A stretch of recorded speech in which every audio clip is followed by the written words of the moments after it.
Good afternoon, everybody. Appreciate you joining us this afternoon for this panel discussion about the Education System Resilience and Innovation Initiative.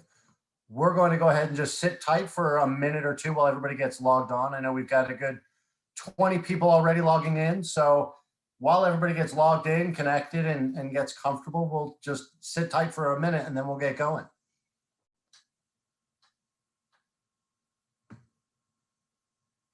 For those just connecting in, good afternoon. Welcome to this afternoon's webinar about the Education System Resilience and Innovation Initiative. Really appreciate people making time on a Thursday afternoon to join, and excited to have Angelica, Carolina, Lauren, and Mark here to talk about the work that's gone into this over the last 8 months, some of the ideas and the perspectives that led to the recommendations that came out in the report.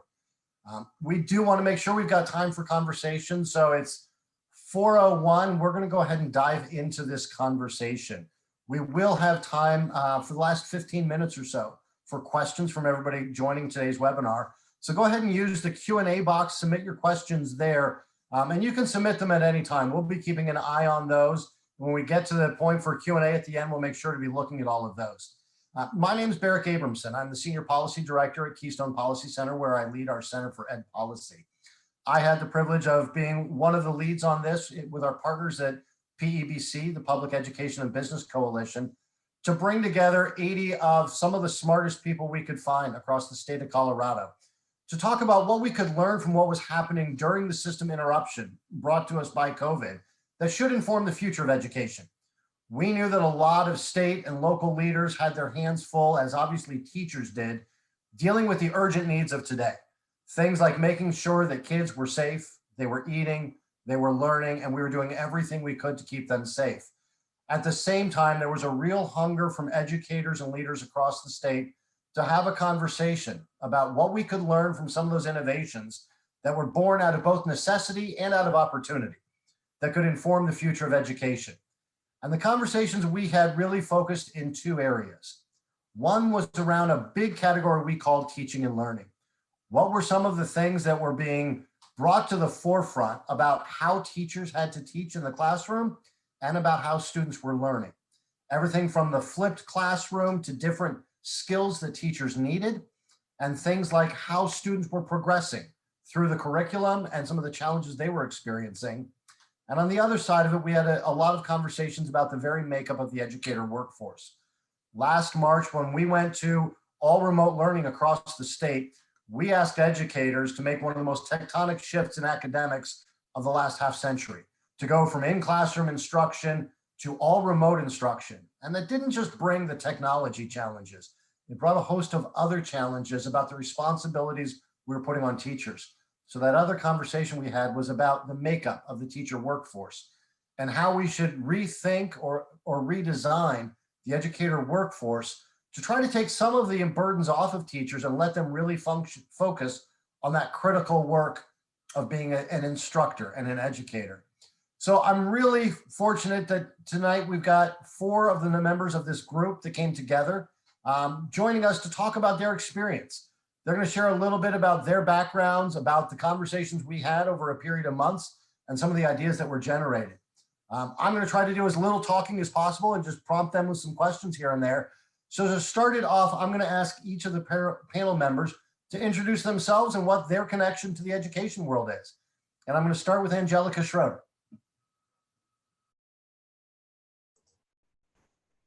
Good afternoon. My name is Angelica Schroeder. I serve as chair of the Colorado State Board of Education. My background, I've served on that board for 12 years, I believe. I also served for 8 years on the local school board. My background in terms of teaching has only been college teaching, but I've been interested in education policy for many, many years. I have been very interested in how to make the job of teachers different and more effective over time. It's a hard profession, and I realize that. So I think this has been a great opportunity for us to have that discussion under a completely different environment than we've had in the past. Thank you, Angelica. Carolina, would you like to introduce yourself? Yes, of course. My name is Carolina Villagrana. I am originally born and raised in Denver, Colorado. I've been in education for 11 years over the course across the country, 5 of which have been here in Colorado. I think my work in education has been primarily in focusing in coaching and developing teachers, and all on the side of making sure and partnering with loved ones to ensure that students are receiving the quality education that they deserve, and at the same time really focusing within English language elementary literacy along with English language development. Great, thank you. Mark. Hi, everyone. Mark Sass. I teach part-time at Adams 12 at Legacy High School. I teach U.S. history, 2 classes in the morning, and then the rest of my day, I put the hat on of Executive Director of Teach Plus Colorado, where we work with teachers from around the state to engage them with policymakers and to just make sure that their voice is heard at the table. Been teaching for 25 years. I have had various leadership roles within my district. I was also spent a year as the United States Department of Education Classroom Teacher Ambassador Fellow. So I was able to spend a lot of time in DC, understand it from that perspective, but then also just been involved in a lot of things within the state. My major focus really is to just look at the profession and how we can reimagine what the profession would look like. And I think this has been a great opportunity to have those conversations with some incredible thinkers. Thanks, Mark. Lauren. Yeah, hey, so I'm Lauren Jenkins. I'm the CEO and co-founder of Mini Money Management. So I started a company with my mom, and we're an ed tech company, and we teach kids about the importance of financial literacy. And that's pretty much it. Thanks, Lauren. And everybody, to those just joining, we're going to have about a 45-minute panel discussion. In the last 15 minutes of this, we'll have opportunity for Q&A with everybody connecting into the webinar. Go ahead and use the Q&A box anytime this afternoon. If a question comes up, we'll be keeping an eye on those. We'll make sure we get to those. But I'm going to ask the panelists to just kind of start at the beginning. Given the backgrounds and the jobs that you all just described, it's not like you go into Monday starting the week with not much to do on your plate. But fortunately for all of us, you made time for this initiative, which was 8 months of multi-hour meetings. And I'd just love if you would share with the folks joining tonight, what was it that made you decide to participate in this and to carve the time out? And Mark, I'm going to ask you to go first, and then we'll kind of go around the group. Great. Well, thank you. By the way, Barrick, I love how you introduced this when you said it's system interruption brought to you by COVID. And so that was, when COVID hit, I think that it, I remember the day, March 13th, Friday the 13th. That was the day that we went to all remote. There was so much that was unknown. And part of the reason why I engaged in this work with these conversations is because there was I don't know if you're familiar with Arundhati Roy, who is an Indian author and essayist, but she had a quote that came out right after the pandemic started that has driven me in some of this work that we're doing. She said, historically, pandemics have forced humans to break with the past and imagine their world anew. This one is no different. It's a portal, a gateway between one world and the next. And I keep that right up alongside my desk because that's what I think about here is this opportunity that we have to look at a system that was not working before, that we are talking about returning to. And if we do, we're going to run into a lot of issues and a lot of problems. And so for me, it was just this opportunity that we've been taking, and especially with the work with Teach Plus and talking to teachers and saying, we know that this has been a fly the plane while you're, or fix the plane while you're in the air. But what is coming out of this? What is it that you're having some aha moments to say, why were we doing that before? And why am I doing it now? Because I don't need to. And so I think those experiences have been able to feed into conversations that we've had within the work that we've done here around some of these things that we've done for 100 years. And we didn't have an event that kind of kicked us in the butt to say, why do you do that? And I think that this is the opportunity that we have right now, is to look at that, to say, what is it that we can shift? What is it we can change? And part of this, and I'm sure we'll talk more about this, is, we were talking about some tinkering around with some things, but I think we also had some other aspirational ideas that I think are going to be really key to move this forward if we really do want to have some transformational change. I'm sold by Mark's pitch on why we should do this and why we should keep doing this. Carolina, do you want to jump in? What made this something you would, as a teacher, go find time throughout the week to dig into something like this?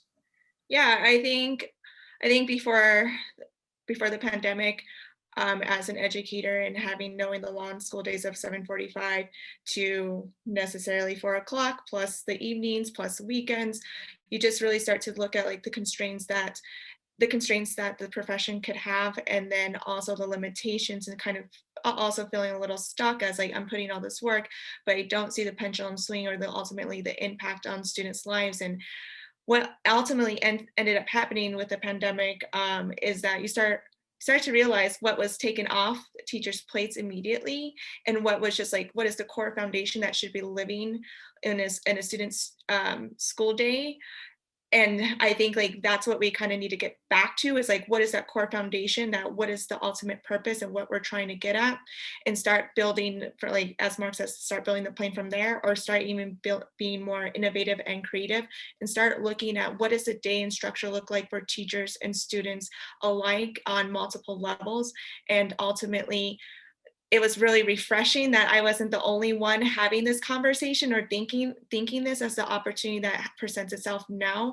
I think what another space and opportunity that really came out of this is having multiple stakeholders, not just educators having these conversations, but more so even in our work, is having additional people that I never had that chance to partner with and think beyond what's the possibilities. And I think an extension of that was, as educators, I think we've reimagined many times of what education could look like, but I think many times our communities, such as our loved ones, hadn't even thought that education could look like until it was basically put in front of them. And so they themselves start to see what was needed in their own child's education programming. And I think that really started to move the momentum and conversations that should be happening as we are in this stage. Great. Lauren, you've got an interesting perspective. You're not a full-time educator, but somehow we convinced you to take time and commit to talking with all these educators and system leaders. What was it that made that of interest to you? Yeah, one, obviously Barrick is a smooth talker and convinced me to join. But I think past that, especially before COVID and then into COVID, I was extremely disenfranchised with just the public education system as a whole. I think being new to the education world as a whole and seeing like how slow things can move, it was extremely frustrating. And then to have an opportunity to say, like, you know what, like if there's ever a chance to make a big switch or make a big change, it would be now, because when else will we do it? I think just to have that kind of an opportunity, like, I don't know how, well, hopefully something like this doesn't come around again anytime soon. But what good can come out of it is hopefully a big systemic change. And I think that it kind of spoke to my soul, because again, like being new to the education space, I'm sitting here looking like, well, we could do this better, and we could do this better, we could do this better. And I've only been here for like a year or two. So imagine how many other ideas there are out there. And so you're like, well, let's just put all these ideas in one room and see what we come up with. It seems like pretty much like a no-brainer to me. We appreciate you joining. Angelica, you've got a unique perspective as well at the state board, and I know that you get dozens of invitations. People want your perspective. You were gracious enough and generous with your time to join this. What was it about this one that you said was worth your time?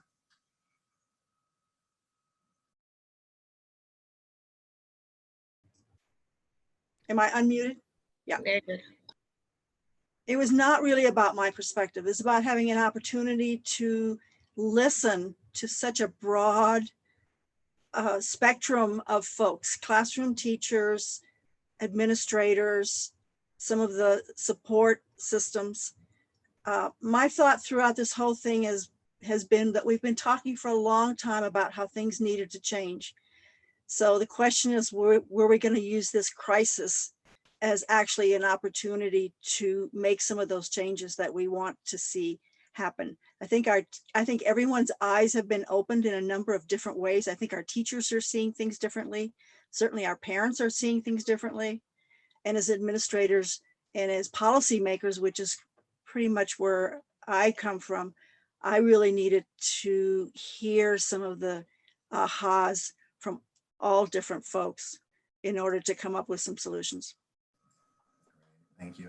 For those just tuning in, we started off talking about, we had 80 plus folks join this, and it was, for me, a humbling experience to see educators, superintendents, principals, folks from the private sector. We had legislators from both sides of the aisle join, who really, and what we did when we convened this group was we said we wanted to hear from the practitioners. We wanted to hear from the people that were going to be asked to make the change and take on the challenges. This wasn't about bringing a bunch of advocates and organizers into a room. It was about, as Angelica said, really listening to those folks who were responsible for the changes that we were going to be asking them to make, and the ones that were on the front lines of doing so right now. We're going to spend a lot of this afternoon digging into some of the specifics, the areas we talked about around the workforce and around teaching and learning. But my first question to the panel, and I'll leave it to any one of you to get a chance, may have some more jump in water. first.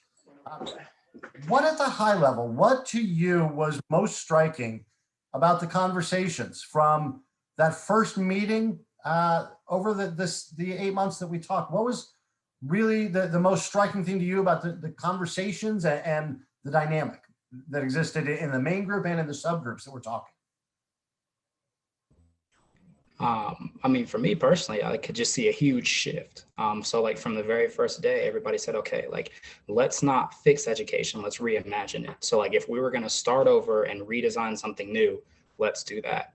And it probably took us about 2 to 3 months to actually see that happen. Because, the first month we all just talk and kind of complain about what's wrong with education and what, we could have done or what we should have done. And I can't remember who sent out the first idea, but there was like, at one point there was like a new idea. And as soon as one new idea came, it just like, we essentially just like tried to rewrite what education looked like as a whole. So I think for me, like the most important thing was seeing like, okay, like, let's get away from like, how are we going to tweak this, or how are we going to fix what's broken? Like, let's do something completely different and go from there. And that was super impactful for me. And I think that, Lauren's talking about it, when you look at the report, it might read as same old stuff. But I think when you go in and you really start to pull apart and you start to think about where some of these ideas came from, I think that's the area where, as Lauren said, once you start to throw that idea out and you start to build off of that. And we really tried to check ourselves to what I like to say a lot of times when I work with my colleagues is you come up with a new idea and they've always got the yeah buts, yeah but. And I think for us, we really tried to check ourselves to say, let's put a pin in that. And for right now, let's just look at that. Let's put it out there, see what it looks like, and see what we can then do with it. And so I think that as Lauren said, it was that reimagining of where we'd like to go. And I think I think that part was really important for us to really go after, because so many of us had been involved in the first of the 3 R's, which is reform or recovery, relief, and reform. We were taking care of relief, we were taking care of recovery, but we wanted to move into that reform stage, and it's really hard to do that. And so I think this process helped to raise some of those out by us just challenging each other on, that's some old school thinking there. Let's see if we can't jump outside of the box here a little bit. Well, and to the extent that we were able to come to agreement on so many different, and in some cases, pretty significantly different ways of running our system, I think was pretty impressive. I think we sort of threw it out there, thought about it and thought, hadn't thought about that. Can we, I think the big question usually is operationalizing. And by golly, hopefully our legislators are helping us to operationalize, and we can really make a difference, I think, for our schools and our kids. Carolina, what about you? What was the most striking thing to you, or biggest aha about at the high level? I would agree with everything that was already been stated, but I think like also what was like lifted as to the different vantage points that we all had in order to come into processing an idea to then making it strong enough to be a recommendation. And what I mean by that is like, my experience as a practitioner added so much, but then there's also the experience of someone working with policy as to like, well, what do we need to shift and change, or what types of conversations that we need to start having now? And just seeing the connectivity as to, if we really are talking about redesign, we can't just have it at like a school level or a micro level. Like it definitely has to have many different sectors having this conversation at the same time. So I'm going to pick up, Mark, on something that you kind of teed up about. There's been a lot of conversations on a lot of these topics for a number of years. I'm going to ask all of you to really dig into some of the specifics, and starting with the educator workforce. And Mark, as you suggested, at the high level, this group's recommendations fit into 3 areas of creating new pathways or more pathways into the profession, creating more pathways within the profession, and enabling alternative staffing structures at the local level. And as you said, those in themselves are probably not earth-shattering. But I think this group did get into some pretty interesting specifics around how do we attract other experts into the profession? How do we recruit a more diverse workforce that reflects the community they serve? And how do we use pathways in the profession to recruit and retain teachers in it and really tap their expertise? So I want to hear from everybody. When you think about the conversations and the recommendations around the educator workforce, what are some of the ideas that came out of that? Or when you think about the job of being a teacher, what is the idea that came out of this group that was talked about that you really hope we see some traction on that could make a meaningful change in how we're attracting and retraining people in the profession and the job we're asking teachers to do? So I'll start on a couple of items that I thought could be significant. And one of them is to just look very, very carefully, as Carolina mentioned, what are the things that teachers are doing? What are the things that teachers are doing that they don't have to be responsible for? That we can actually give teachers the time to do the teaching, the listening to their students, the thinking, the reflecting, that because their days are so crowded that they very often don't have the opportunity to do. So sort of just the way you might do in a factory, just sort of breaking down the task and then seeing which of these things are absolutely essential and which of these things can we actually do differently or have someone different doing them. That might mean that we have some interns in a classroom that can be operationalized in a lot of different ways. The other thing that we talked about that I found fascinating was to create a statewide teacher corps, to create a group of teachers, master teachers, and content experts who really are available to more than just one district. It might be virtual, it might be some other ways for them to go around the state in order to provide some really unique opportunities for student learning, and at the same time provide some very unique opportunities for some of our master teachers to be working differently than they do today. I think for me, one of the conversations we had, and something that I've always focused on is if you take care of retention, you'll take care of recruitment. And so a lot of the focus that we had was around teacher autonomy in the classroom, conversations around giving teachers the space to be able to make mistakes. And so we had some nice, rich conversations about that. And I think this really does come off of what teachers have been experiencing here. In our interviews, we've been interviewing teachers from around the state. One of the most interesting comments that they made was, typically before the pandemic, when they would go to an administrator and say, hey, I got this idea, I'd like to, they'd say no, no, no, no. Or they go to district, they'd say no. Well, now, because it's all new to them, they don't know what it looks like. They're saying, yeah, they're saying yes all the time. And this has empowered teachers to try some new things out, to give them a sense of agency that I think we need to capitalize on, because I don't know that I've ever seen teachers collaborate more than they have been lately, because it's all new and we're experiencing the same thing together. And so teachers, in my team, we're texting each other during the lesson because it's like, oh man, don't go down this road, go this way, right?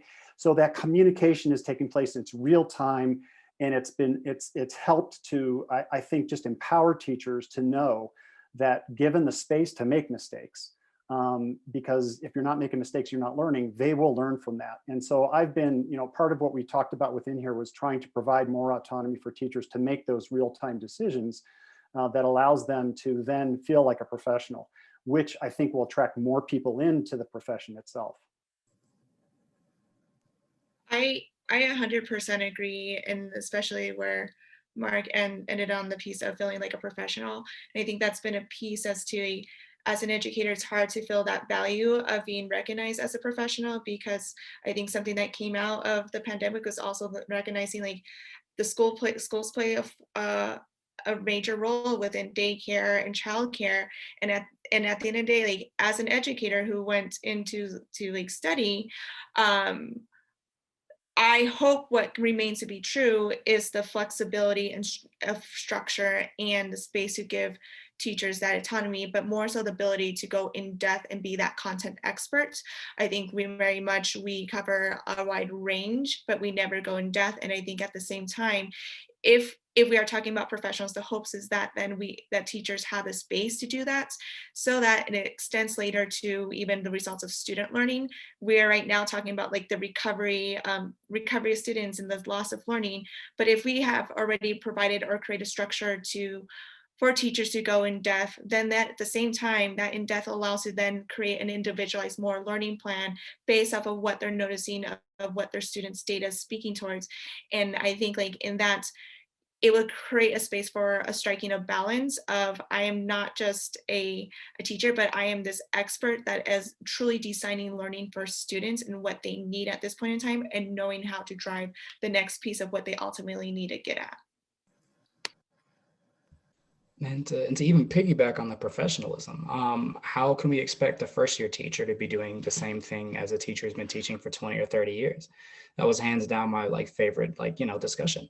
Why is a teacher who's been doing this for 20 years still grading papers? And why are we expecting a first-year teacher to have the same skill set that a teacher who's been in the building for 10, 15, 20 years to have? And so really breaking down what it means to be a teacher and having different roles, because again, teachers wear so many different hats, which I think a lot of teachers enjoy, but some of the hats don't need to be worn by teachers, which again is nothing new.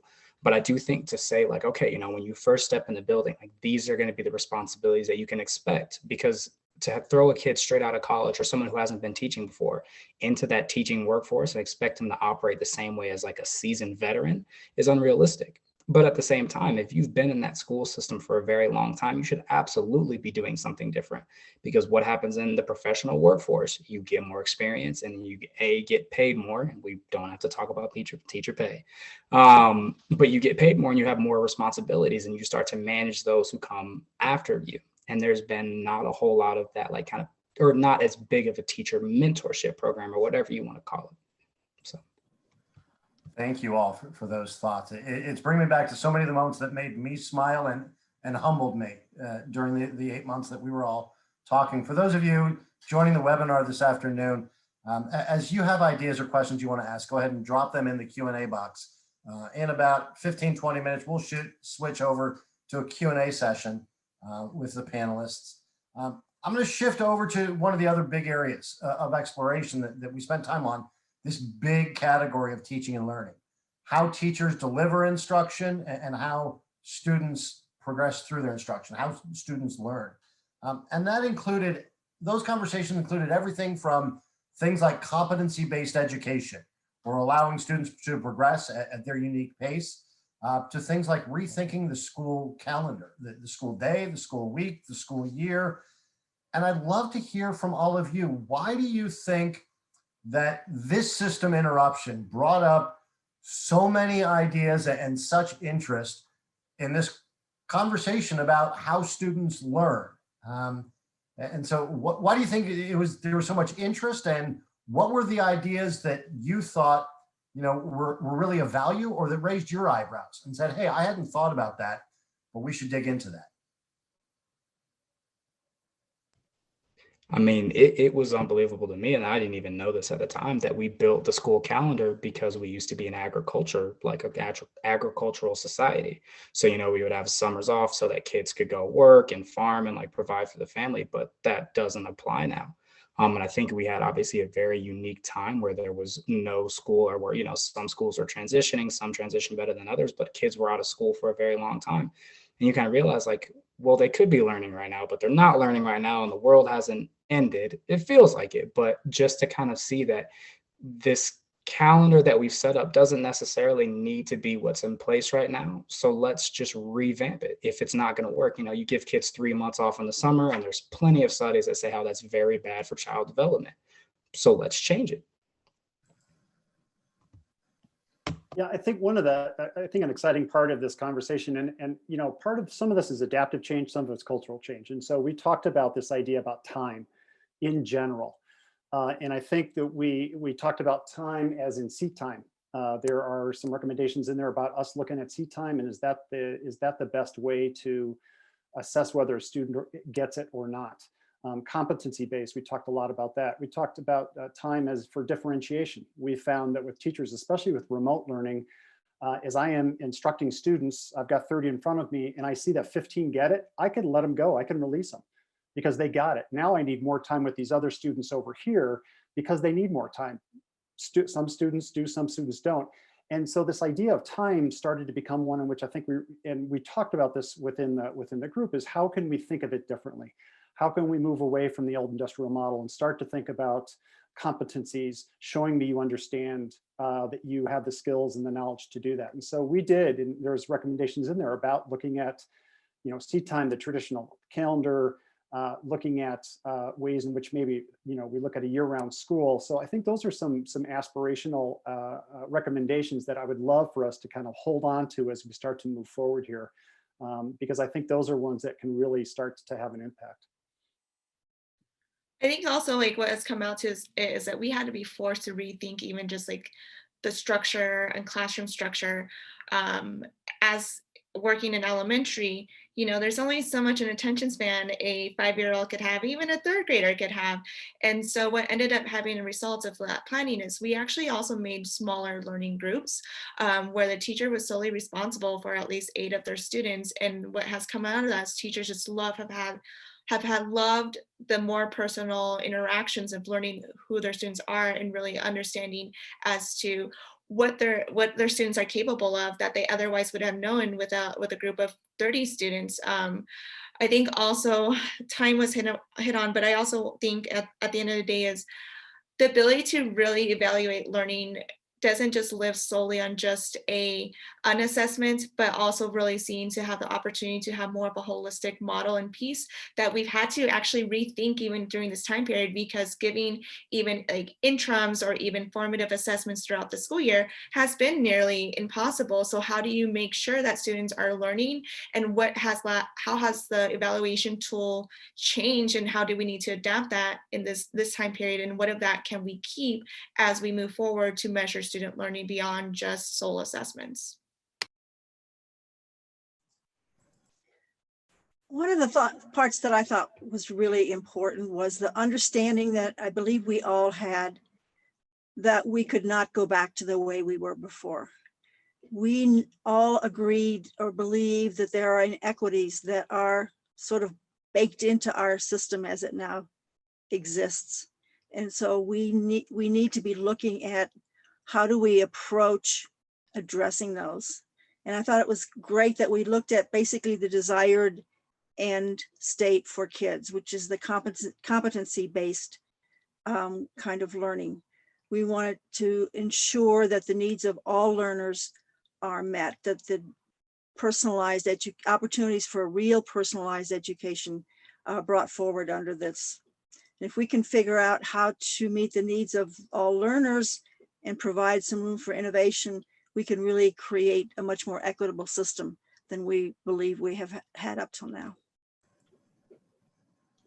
Thanks, Holly. I know we've got some questions popping in there. For those of you attending this webinar, if you've got a question, either about the general topics, the report that was put out, or conversations you're hearing right now, drop it in the Q&A box. And I see a number of our panelists are answering questions, and we'll also use the last 15 minutes of our time together here in another 10 minutes to have a little Q&A with the panel. Panelists, next question for you all. And I want to think back about the year that was, going back as you all reminded us, March 13th, we're coming up on 1 year. What was the biggest thing that you saw, the biggest challenge I want to focus on first, and then we'll come to the good and the innovations that we need to carry forward. But what did you see as the biggest challenge that got highlighted by this pandemic that we really need to make sure we get right, to do right by kids and to have a strong education system going forward? What was the thing that it highlighted that you'd say, we really need to shift course and do better going forward?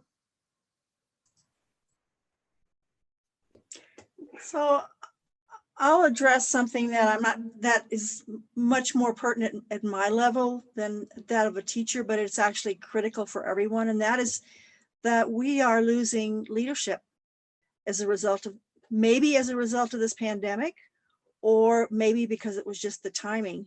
But we are now in a position where we need to very thoughtfully replace a whole lot of superintendents. We need to make sure that our school board members have a real deep understanding of what that role really is for our schools, how we move forward with a new paradigm with a whole lot of new kinds of leadership as well as new leaders. So I think this is a huge problem that's come forward that I think it's going to be really hard to solve. There just aren't that many people that we know of at this point who want to step into that role. But this is an opportunity for superintendents. This is an opportunity for leadership like none we've ever had before. And I think that's part of it too, is that leadership piece, because we talked a lot about that traditional top-down, or the idea of here's the canned curriculum, here, teacher, go forth and do it with fidelity, which is disempowering for a teacher. And so a lot of what we talked about, some of the things we talked about was with that teacher autonomy is also providing opportunities for teachers similar to what I have. I haven't taught full-time for 20 years. I've had some release time to be able to work on policy, to work in the school, to work in the district, to work at the United States Department of Ed. That has kept me in the profession, because if I had to teach full-time right now, I wouldn't be teaching. And so why is it we have a profession that doesn't allow that kind of flexibility? Why is it that when I go to prep school, I'm being taught by someone with a PhD in child psychology and not a teacher who might have release time to go do that? Just like when I go to law school, that happens, or I go to med school. And so we have conversations just about roles for teachers and teacher leadership opportunities for them to be able to take on some of those things so that you can truly have distributed leadership, which is also going to provide some more buy-in from teachers to say, these are decisions that we're actually having some a say in as to how they're going out. And not only that, but also implementation, which is where good policy goes to die. We talk about that all the time. It's, culture eats policy for breakfast. If you don't, have that implementation with those leaders, and we talked about that in there, trying to provide teacher leadership roles for teachers to step into those, into the void of, where it's needed, where that leadership at that level with the practitioner is really needed. Lauren or Caroline, thoughts on, yeah, please. Yeah, I think also in addition of the inequities that we saw were inequities of access and resources. And so many times in this space, as we saw how much systems were interconnected, as to many of our students didn't necessarily have the supports that they needed to access online learning, remote learning at home. And so when we think about the inequities in long term of what are the resources to ensure that the playing field essentially is leveled out the same, or that we're really ensuring that that our students and families have the structures for them to have access. And I think about when we made the recommendation of expanding use of learning pods, is what are the opportunities that live if we're really rethinking as to thinking of the essentials of the programming, what's the extension that could really make sure that we are providing the opportunities and access for all our students, not just a select few. And I guess two things. One, we learned that teachers are probably the most underappreciated workers in the nation, because people have to stay at home with their kids while they try to do school and parent and do everything that a teacher does every day. I think a lot of people realized how difficult it is to be a teacher. But in that same spot, I think student engagement is huge, especially with virtual learning, especially with people not being in class. You really get a good picture on, are our students engaged? Are our students learning? And do our students really care about this? And I think that's become a lot more easy to become a parent when kids aren't physically in the classroom. Thank you all. And just a reminder to folks, we're going to spend about another 5-10 minutes listening to the panel, and then we want to make sure that we get time for questions from everybody joining. We've got 50+ people joining the webinar this afternoon. I started off today talking about how humbling it was to listen to all of you. And we just talked about some of the challenges. But I'll tell you that the biggest thing for me was, I'm not ashamed to say that first day I was literally brought to tears, listening to the teachers talk about what it was like And we were meeting back July and August as the school year was starting. But what made those tears come even more was everybody ended their remarks with hope. They all talked about how challenging and frustrating and saddening it was. But everybody said, but I'm hopeful we're going to get to a better place. So I want to shift to that point of hope. We've talked about what were the big challenges and the inequities that this spotlighted that we must conquer and address. I'd love to hear from everybody though, what were the bright spots? What do you think are those things that you saw teachers coming up with, or a principal or a group of teachers collaborating on? What were those innovations that somebody came up with because they had to, or because it had been sitting on the sideline? And as Mark said before, people have been telling them you can't. And now everybody was saying, give it a try.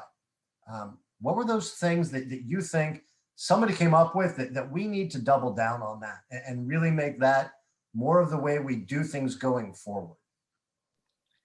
I mean, I just want to share just like even the difference of pacing throughout a school day, and the difference of hearing teachers even say, I had time to eat my lunch, or I had time to even like enjoy my food. And that in itself, like to hear that is like, oh yeah, like we are on the grind all the time, and that we'll have like this pressure of even not having enough time to eat our food because we're in a meeting or whatnot. And so I think like a space that I am hopeful and want to make sure, as we think, as we're in a sense of a crisis, essentially, and as to teach human capital with teachers, really designing an environment that we can do what we love, and at the same time continue being human as well. So I think that it's been, to me, not being a classroom teacher, it's been fascinating to see the successes of the different ways, the different innovations. I think hybrid learning is going to be a very, very popular strategy, maybe for different grades or different schools or different communities. I think it's an opportunity for us to learn what works best in terms of teaching. Maybe having a class full of students in front of you every day is not the only way to effectively be teaching kids. I've also been struck, quite honestly, about how differently our kids learn, and how some of them really thrive, maybe not enough, but they really thrive under either the hybrid or the virtual. And then some of them, of course, are dying to get back with classmates full time. It's just identified to me. And I think it's a challenge to us now to figure out how can we operationalize some of these successes that we have had, because we have really had some successes, both with our regular students and with our special education students, by the way. It's been quite surprising to me. Obviously, they have struggled in some situations, but they've also thrived in others. And we need to be looking a little bit deeper at what our kids really need. For me, it's really just the resiliency, like we've complained and we've said like how much COVID has been terrible and this and that, but we've had another school year and we've had students show up to school, whether that's at their homes or that's in the classroom. You've had teachers show up. You've had students do well. Like I coach track and field, and it's amazing to see like how the kids are like, yeah, like my days have changed, but I'm still I'm still doing well in school. I'm still playing sports. So just to see like how even through times like this, where this is completely unprecedented, students and teachers still find a way to learn and get the things that they need to get done, and they do it pretty well. So I think like, at the end of the day, like we just kind of made it work. And that's like extremely, what's the opposite of disheartening? Heartening? That's extremely, that's like extremely cool to see that, and it almost is like, well, what happens if we give them an even better system? Like, what could they do with that now? That's where I'm at. I think one of the things that I appreciated the conversations we were having, and I know that there are some folks asking questions about money and funding, and what we talked about was we have a tendency within our systems to move to efficiency versus effectiveness. And this is something that we talked about quite a bit. Had we started this conversation off with we need more money, we wouldn't have gone anywhere, quite frankly. And so we didn't start it with that. Innovation can take place. We see it taking place around, but I think it's making sure that we have opportunities to innovate. And I think we've seen that within the last year. As I said before, we've seen more ideas coming from teachers. And because, listen, the only people who know what remote learning looks like are teachers, parents, and students. Administrators don't know what it looks like. Board member Schroeder doesn't know what it looks like. I mean, policymakers don't, we do. And so we need to take that and we need to do something with it to say, here's what I've seen. We have also found that parents have said and teachers have said that communication between parents and teachers has just skyrocketed. It's gone way up. How can I take that idea now and bring that back into my classroom? How can I keep those conversations going? And so I think it's, as we just start to move forward with this, it's important to think about what we can do with what we have right now. And I think we can do a lot of things, but it also is, and there's a question in the box too about what was the biggest outside the box idea had. We had some out there that were way outside the box. And I think when you can just kind of step outside of that box to look back in to say it's a mess, I think it's helpful to do that. But we're also limited to what we could really put together within there. So I think it's, there are just some opportunities here for us to just really, if we think about that, as Aaron Daughter Roy says, step through that portal, shed some of that baggage that we had before and think of it anew, we could start to look at things a little differently. So we're going to go to the Q&A in just a minute, but one kind of two-part question for everybody in a lightning round. And Mark, picking up on what you and some others have said, when we started this, and I think back to last July, we were in a different world than what it feels like today. And a lot of the questions out in neighborhoods, the people that aren't teachers, that don't know what that's like that you're describing, we're saying, when are we going to get back to normal? And what inspired me about this group was the shared promise and vision that we're never going back to what was, that we're going to come out of this because we owe our teachers and our students something so much stronger, a profession that is esteemed and an education system that really treats every student as an individual. And I know I worry as we get back to that reopening point that people get comfortable going back. But this group was 80 strong saying we're not. And I'd love to hear from all of you, lightning round. What's the thing we've got to do in the educator workforce?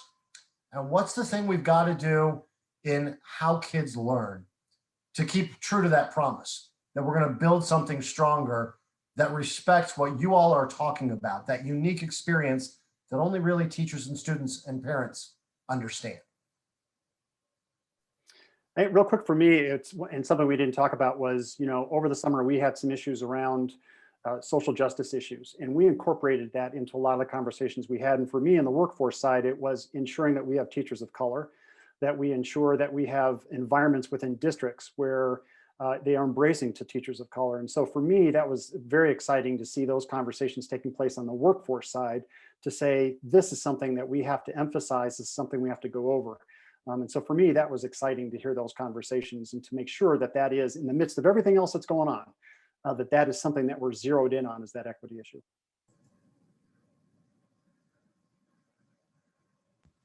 Yeah, from my end, so for the teacher workforce is let teachers teach. So like teachers are very, very good at teaching. So take as much of that other stuff out as you can, but then give them a lot of the power and autonomy to do what they do best, what they do better than anybody else does in this world, and that's teach kids. And for the kids, it's meeting them where they're at. Because I think like what a lot of this has done is that it showed us like a lot of kids are on so many different levels. So how do we meet kids and serve the students as well as we can? And like, that's always going to be a problem, or not a problem, but something that we need to work on. So Barrick, when you just mentioned going back to normal or what we want, I wonder if the pandemic had ended last summer, whether that would have been enough time, honestly, for us to learn some of the lessons, pretty hard lessons, I think in some ways, that we believe we've now learned about how different our kids are, about how we've narrowed the job of a teacher and how they've had an opportunity to expand, to take initiative. They also have, quite honestly, many teachers now have some new tools in their toolbox they've never had before to be able to use technology more kids have the devices. I mean, the opportunities have just been expanded tremendously. And I think the reason that we won't go back is that I don't think teachers or kids or parents are going to allow it. I really don't. And the other thing that I would say, if you ask for two things, we have tended to be in silos, the parent silo, the kid silo, the teacher silo, and then the administration and the policymakers. Some of that is broken down, right? So we're talking about the fact that teachers and parents are communicating so much better. Parents and kids are communicating so much more about learning. So these kinds of changes in communication, I pray will continue and will really change how we move forward. Yeah, I would also lend itself as to like how we are truly utilizing and leveraging the design of time and structure so that it really taps into the teacher's skill sets and development to ultimately lead to the outcomes for students. And I think the piece that also came into play this past year is what are we engaging our students on and with, and how are they connecting their learning outside of just the school building, but even in the outside spaces. So I think like the talk of innovation was this learning had to happen in the classroom. And I think ultimately we've gotten more creative as to what that means or what the possibilities, and also who could be who could be a teacher in a sense of quote unquote teacher, because we had to tap in to different type of resources of who could lead learning for our students and being able to support our students in really finding their passion for learning. So I think my hopes is that in the future, we really drive a place of our students are not just only learning, but be able to connect of how their learning can impact their own community. I promised we'd keep these last minutes for some Q&A, and I also want to give all of you a minute for closing thoughts. I do want to acknowledge there's been a number of questions pop up in the Q&A box about school funding and about the financial side of this, whether it's per pupil funding or teacher pay, and why we're not talking more about that. And I want to own that, because when we set out to have these conversations, we knew that those were some of the major roadblocks to some of these things. And we wanted to have conversations that didn't always say, yes, but what about the financial side of it? The other thing was this group was particularly focused on the issues of the educator workforce and of teaching and learning, recognizing that there are others out there focused particularly on school finance and on advocating for teacher pay. I don't think there was anybody in this group who doesn't believe that teachers should be paid like professionals. And look, we know that teachers aren't in it for the money, but they're also not missionaries. And everybody here believes we need to have a profession that attracts the best, and part of that is compensation. We just wanted to focus this on what are the other tools we could utilize to strengthen and elevate the profession and to elevate how kids learn. I want to give all the panelists a chance to weigh in. We've got a number of questions that have popped up, some around how you could become a teacher if you're a business person. And Lauren, maybe you want to address that, but we've got about 6-7 minutes. I'm going to invite the panelists to take a look at the questions in the Q&A, but I'd also love for you to use this last time to share your final thoughts. This group, for those tuning in, we're going to continue. You know, the report that was published said that these were the interim recommendations of the Esri Coalition. And that's because there's a lot of work still to be done. There were pilots that stood up in the fall.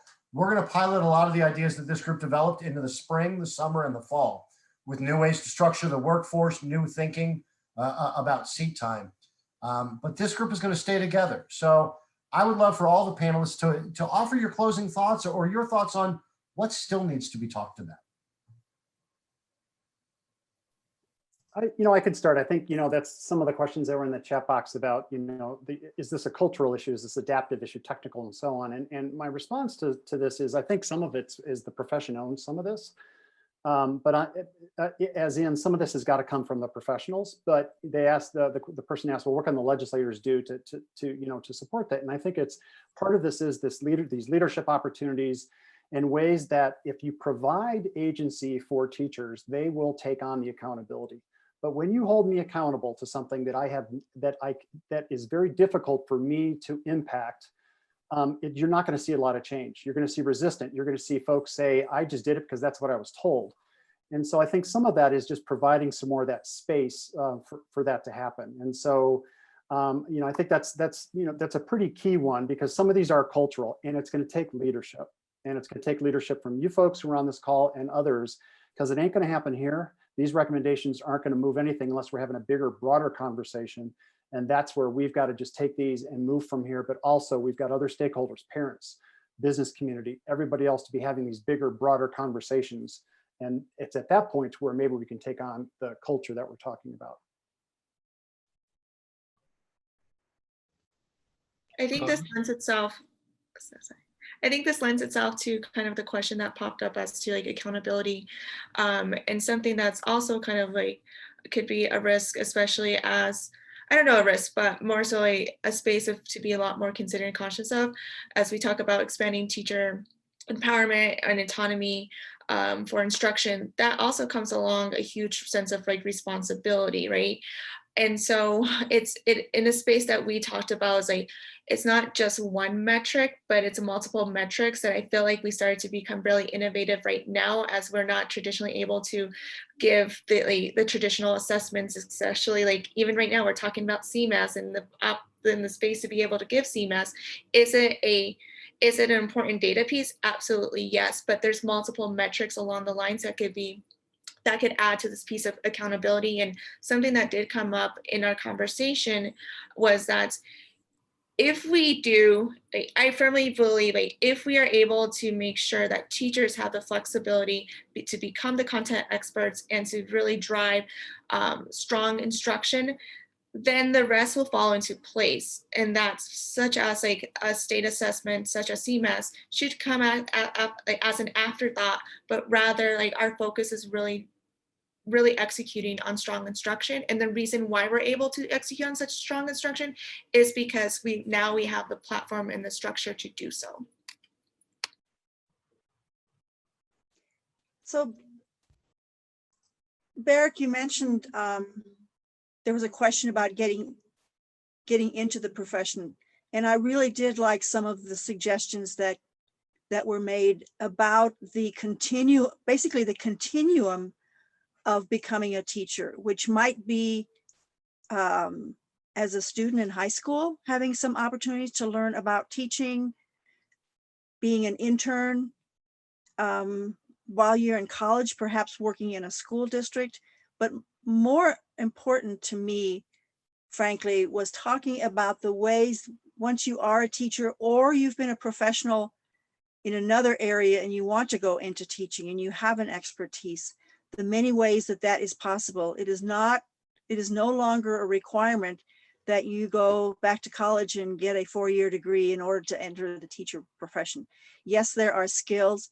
Those skills, the opportunities to increase those skills over time is something that we do not pay much very attention to in the teaching profession, and we really should, so that no, we don't have a first-year teacher being responsible for everything in a classroom, but learning as you go along and having greater opportunities to develop your skill. It is a deep skill in order to be a highly effective teacher.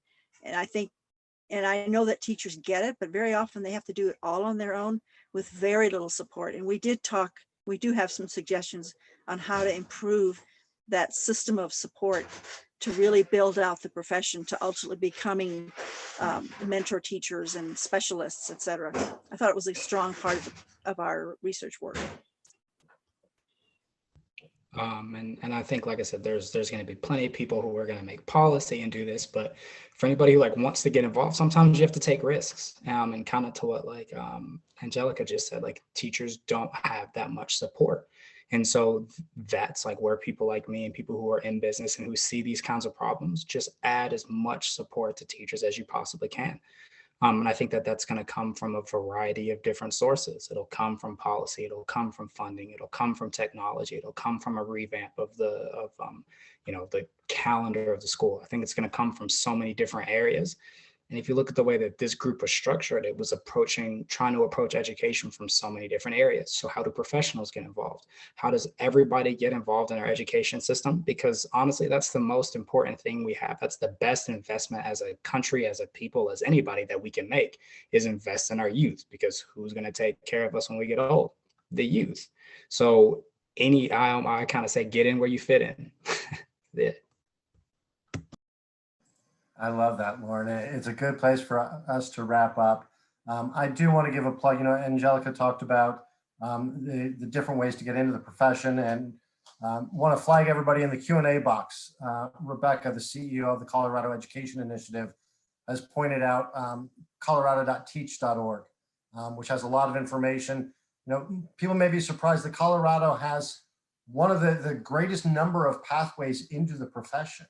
A lot of people just don't know about all of them. I want to sincerely thank the 4 panelists who jumped on here this afternoon to talk with everybody, their 80 colleagues who spent the last 8 months with us, and all of the folks that connected to this webinar.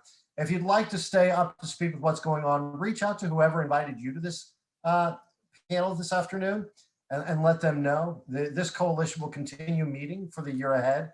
I'll also just tease that a lot of these ideas have caught the interest of legislators. We had several legislators who were part of the coalition, and we've had a half a dozen more who have really raised their eyebrows. And we expect a lot of these ideas, like expanding ways for people to become teachers, or to bring their different expertise and subject matter expertise into the classroom, to rethink ways that we can start bringing people into the teaching profession or pathways starting as early as high school and into community colleges. Some ideas are around piloting things for different types of seat time counts or school calendars, and even some more around some of the other ideas laid out there. So if you'd like to hear more about that, stay in touch with us. We're going to be staying on top of what the legislature does, but to one of the questions that was asked, a lot of this doesn't require legislation. A lot of this, as you heard from these panelists, is about a change in mindset, a change in culture, and just a desire to go forward. So thank you all very, very much for joining us this afternoon. I'm sorry we couldn't get to everybody's questions this afternoon. If you had one, send it to us by email and we'll be happy to get back to you. But thank you all the panelists. Thank you everybody who's been involved for the last 8 months and everybody who joined. Really appreciate your time.